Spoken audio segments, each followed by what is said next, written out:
I paint, women to show that they exist and, of course, to show that they matter. It's my way, and I'm not going to write a thesis on this or a book. My paintings are my book.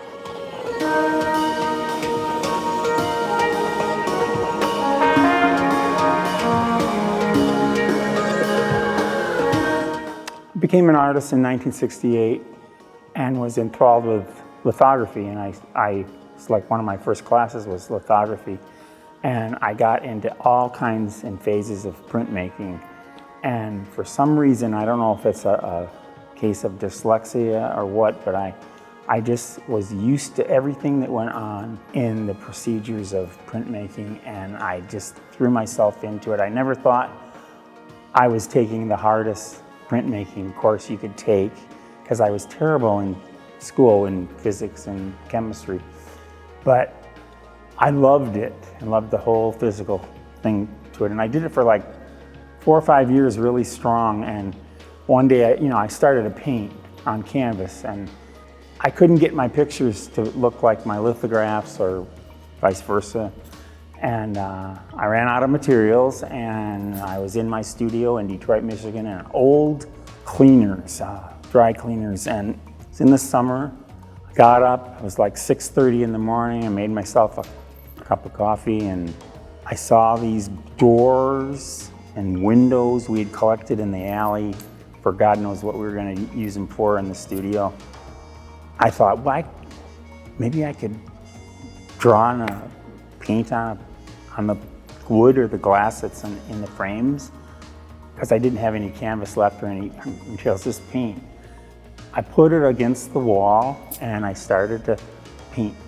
And I just painted and painted and painted, and the same old sloppy thing happened on the canvas. Turned into mud, and I sat down, and I was really mad for about 10 minutes, and I got up and I turned it around, and it was almost exactly the picture I had in my mind to paint. I was so excited. I painted till 11 o'clock that night till my friends came and rescued me and took me to the bar. They wanted to know what I was doing, but I had done like 6 or 7 paintings. I just felt so good. And after that, every day I learned something new about the process. I didn't know that people painted on glass at all. I learned all about it step by step, sort of by trial and error. And every time I do paint to this day, and especially this last year, since it's been so crazy and everybody's been so alone, you really get to be by yourself.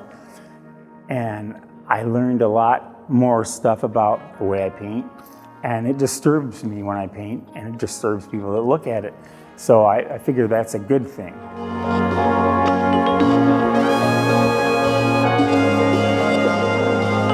I see it. Somehow I see what I'm doing. I can paint an entire painting. After I get the drawing done, that's a step I do first. I will just start painting, and I won't stop till most of the painting is done, and then I'll turn it over and I'll fill in the holes, like in the sky or maybe around the nose or something that I miss.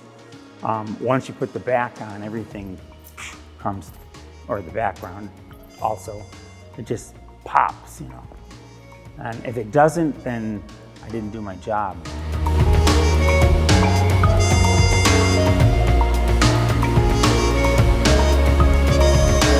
As a painter, you want to attract people to look at your work somehow. And I've been in the school of like, oh, there it is across the street. That's my work. It's a head, it's a face and arms, and you can see it. And it's not like going into the bushes and you can't see it. It's I like using bright colors and bold lines. It'd be fun to teach it, but it would take too much out of you. I respect teaching, but I could never do it more than one day.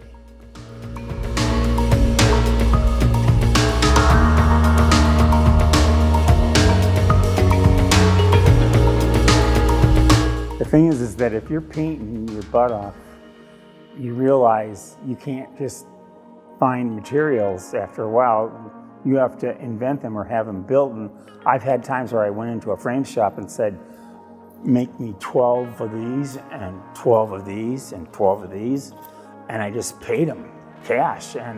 Or go into an antique shop and buy some really nice frames if I had the extra cash, because I'd put a piece of glass in them and use them as a found object. To this day, I use found objects, and I see stuff on the street. In fact, this one painting over here with all the stuff glued on it, and it's got this tiny little piece of metal I found on the highway, and it's attached to an old tintype.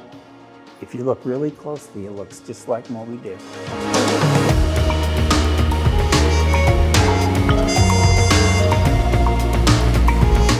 It's something I do at home. Well, I've got paintings hanging all over my house. You don't have a place to put them, so you hang them on your wall, and you don't have to put wallpaper up. But I always put little cars on it, or little packages of this or that people give me, so I won't lose them. I know where they are. They're in that corner of that painting on the shelf there of the painting. And I just thought that this would be fun to do the same thing with this painting. Put something on the outside of the glass instead of just on the reverse side. So it was a kind of a nice new experiment.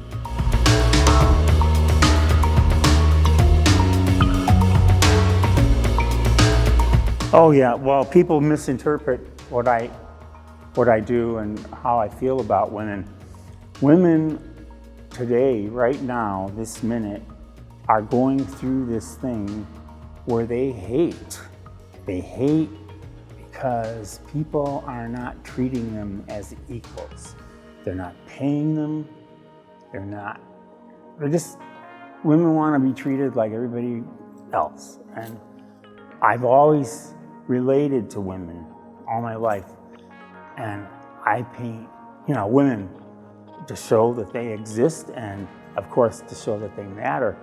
It's my way, and I'm not going to write a thesis on this or a book. My paintings are my book. You're seeing how I see women, and it's always, sometimes it's nice, sometimes it's not, but that's the way the earth is, that's the way we are. Yeah, I only have, sometimes I couldn't get the words out right, but basically that's the way I've always felt.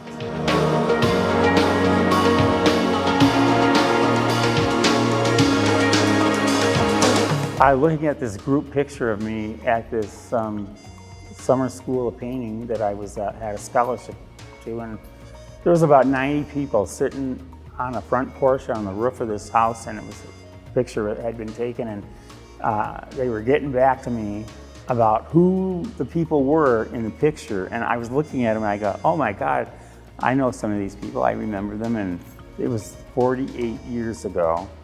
I go, there I am. That's me, right? Sitting right with the girls. And the girls got their arms around me, it's like, I had some relationship with women all my life, and it was friendly more than anything. And everything else comes and goes, but I would rather be in a room full of women than a locker room of men. It can really be boring with a bunch of men. It's very interesting with women.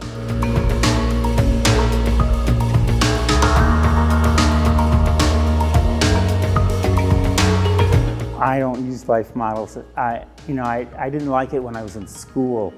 I work from my head and from my pictures. I have an extensive resource collection. I love to rip fashion magazines and newspapers and anything that I pick up that's got pictures in it. I stack them up in big piles in there. Every surface in my studio's got piles of stuff, and I treasure it.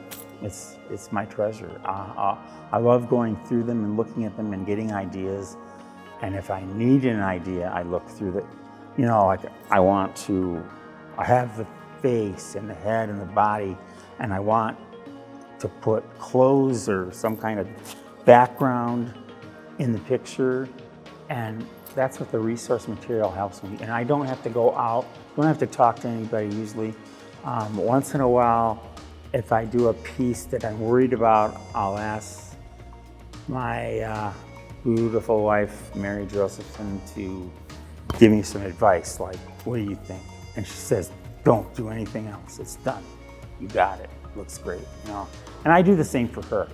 And we paint like about 100 feet apart in closed studios. So we're close, but not close. And we get a lot done.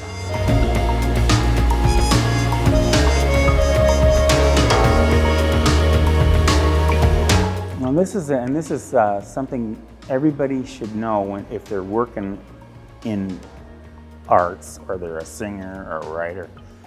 Right after you get out of school or whatever, you want to start working. Nothing happens right away sometimes. You got to wait as much as 10 years, and then all of a sudden things start clicking. You don't even know what's happening. And that's sort of what happened to me. It was like 10, 12 years after I was in school, everything started to click.